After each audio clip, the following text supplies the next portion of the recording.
Class 9th की exercise 6 की theorem 6.1 statement दी है इसमें हमें, if two lines intersect each other then the vertically opposite angles are equal.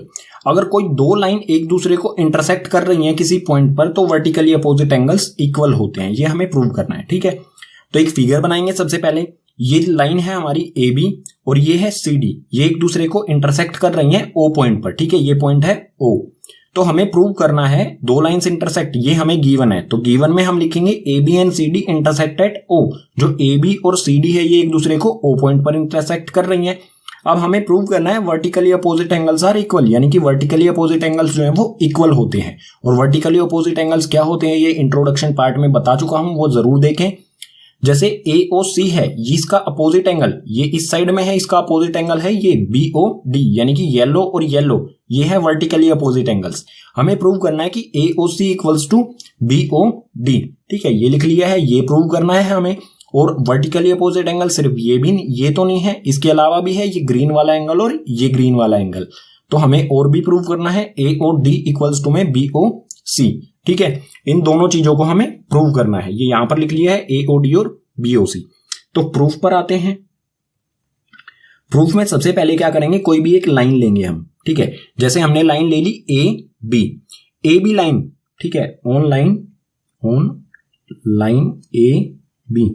A B line पर A B line ये है। ए बी लाइन के नीचे की तरफ देखिए, ये सीधी लाइन ए बी, इस पे एक एंगल तो ये बन रहा है, इस साइड में एक एंगल तो ये बन रहा है ग्रीन वाला और एक है येलो वाला, ये दो एंगल बन रहे हैं नीचे की तरफ।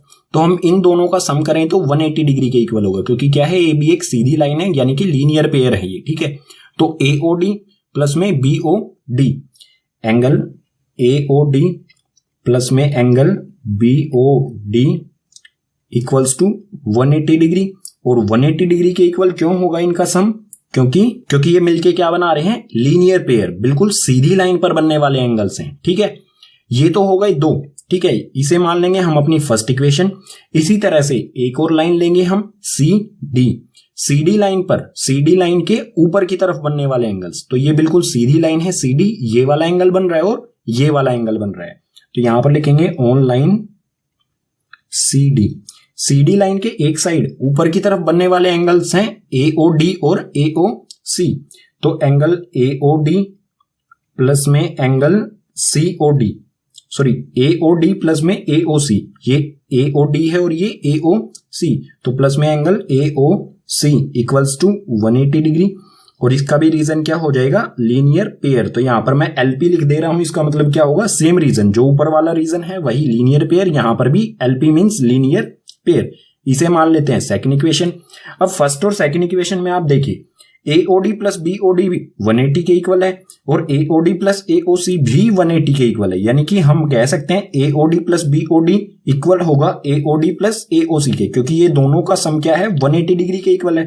तो हम लिखेंगे from first and second. First और सेकंड से हम क्या लिख सकते हैं कि AOD plus BOD, angle AOD plus में एंगल BOD, इन दोनों एंगल्स का सम 180 है। और ये किसके इक्वल होंगे, AOD प्लस AOC, क्योंकि इनका भी 180 है।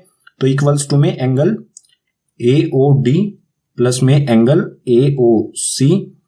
अब यहां पर देखिए कॉमन क्या है, दोनों साइड में क्या है, यहां पर भी AOD है, यहां पर भी AOD है, यानी कि इस AOD को अगर मैं दूसरी साइड भेज दूं तो क्या होगा, इस साइड बचेगा एंगल BOD इक्वल्स टू में, इधर सबसे पहले क्या है AOD, तो लिखा मैंने एंगल AOD। और दूसरी साइड से जो हमने AOD, ये वाला एंगल जो है इसको दूसरी साइड भेजेंगे, इस तरफ ये प्लस का है, दूसरी साइड जाके माइनस का एंगल AOD। इसके अलावा क्या है इस साइड में, ये वाला लिख लिया, ये वाला लिख लिया, बचा एंगल AOC, तो प्लस में एंगल AOC। अब इसे कैलकुलेट कीजिए, यहां पर है एंगल BOD, तो यहां पर लिख देता हूं मैं इसे एंगल BOD। और क्या है, AOD में से AOD को माइनस करेंगे तो ये हो जाएगा 0, बचेगा क्या, एंगल AOC, तो इक्वल्स टू में एंगल AOC। हमें एक तो यही प्रूव करना था कि BOD और AOC जो ये एंगल्स हैं, ये BOD और AOC, यानी कि ये वाला येलो वाला एंगल और नीचे वाला येलो एंगल, ये इक्वल है। ठीक है, यानी कि हमारा ये तो प्रूव हो गया AOC प्लस में BOD। ठीक है, अब जो बचा हुआ पार्ट है AOD और BOC को इक्वल करने का, ये देखते हैं आगे वाले पेज पर। अब देखते हैं एओडी और बीओसी को किस तरह से हमें प्रूव करना है। तो फिर से हम क्या करेंगे, ऑन लाइन एबी लाइन पर पिछली बार हमने नीचे वाले एंगल्स लिए थे, अब की बार लेंगे ऊपर वाले एंगल्स, ठीक है। यानी कि एओसी और बीओसी ये भी एक सीधी लाइन पर बन रहे हैं, तो इनका भी एंगल 180 के इक्वल होगा। तो एंगल एओसी प्लस में एंगल बीओसी इक्वल्स टू में 180 डिग्री। रीजन क्या होगा वो सामने लिख देना है कि लीनियर पेयर, ठीक है, एलपी यानी कि लीनियर पेयर, इसे मान लेंगे इक्वेशन नंबर 3। आगे क्या करेंगे, ए बी लाइन पर ले लिया, अब लेंगे सी डी लाइन। तो on line C D line पर कौन से एंगल्स बनेंगे, ठीक है, सी डी लाइन के भी ऊपर वाले एंगल्स, तो एओसी और एओडी। तो एंगल एओसी प्लस में angle AOD equals to 180 degree, क्योंकि एक ही सीधी लाइन पर बनने वाले एंगल्स हैं और इनका भी रीजन हो जाएगा लीनियर पेयर, इसे मान लेंगे इक्वेशन नंबर 4। अब दोनों इक्वेशन 180 मतलब दोनों एंगल्स का सम 180 है, इन दोनों एंगल्स का भी सम 180 है, यानी कि एओसी और बीओसी का सम जो है इसके इक्वल होगा। तो फ्रॉम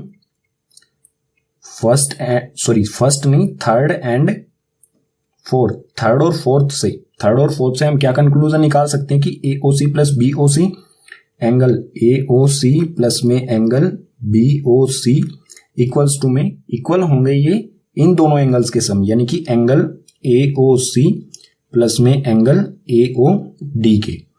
इनमें कॉमन क्या है, दोनों साइड में, यहां पर भी एओसी है और यहां पर भी एओसी, तो इस एओसी को दूसरी साइड भेज देते हैं, तो यहां पर बचेगा बीओसी। तो एंगल बीओसी इक्वल्स टू में उस साइड सबसे पहले क्या है, ये वाला एंगल एओसी लिखते हैं, एओसी।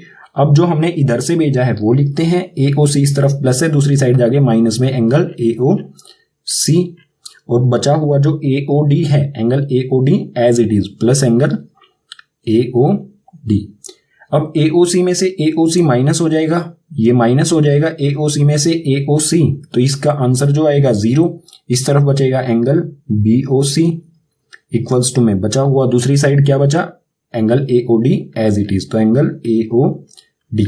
यही हमें प्रूव करना था कि एओडी और बीओसी जो है वो इक्वल हैं। तो इसे हम इस तरह से भी बीओसी और एओडी यानी कि इक्वल ही है, हम इसे इस तरह से भी लिख सकते हैं और इस तरह से भी, एंगल एओडी इक्वल्स टू में एंगल बीओसी, क्योंकि इक्वल ही है हमें, ठीक है।